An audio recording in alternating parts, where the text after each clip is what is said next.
வணக்கம். எஸ்கேபி சமையலில் நாம் இன்றைக்கி பார்க்க போகிறது வாழைக்காய் மசாலா ஃப்ரை.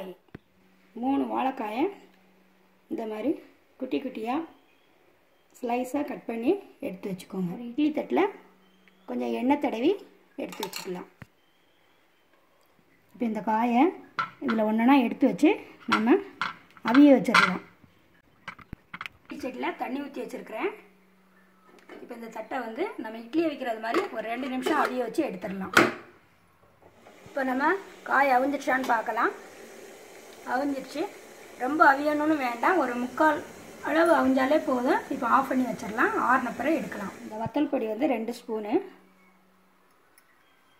உப்பு 1 ஸ்பூன், இது ரெண்டையும் நல்லா மிக்ஸ் பண்ணி எடுத்துக்கலாம். இப்போ வாழைக்காய் வந்து நல்லா ஆறிடுது. நாம் இப்போ மசாலா தடவி எடுத்து வச்சுக்கலாம்.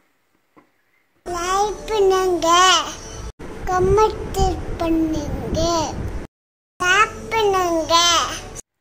எல்லா வாழைக்காய் பீஸ்லையும் இந்த மாதிரி மசாலா நல்லா தடவி வச்சாச்சு. இப்போ நம்ம எண்ணெய் ஊற்றி பொரித்து எடுக்கலாம். கடலெண்ணெய் ஊற்றி நல்லா சூடாகிடுது. இப்போ நம்ம வாழைக்காயை பொரித்து எடுக்கலாம்.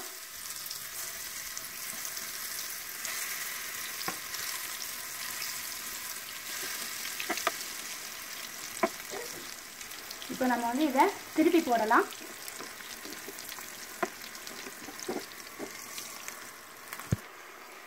இப்போ வெந்துருச்சு. நம்ம இப்போ வந்து வாழைக்காயை எடுத்துடலாம். இப்போ இந்த சட்டியில் இந்த கருவேப்பிலை பொரிச்சு எடுத்துக்கலாம்.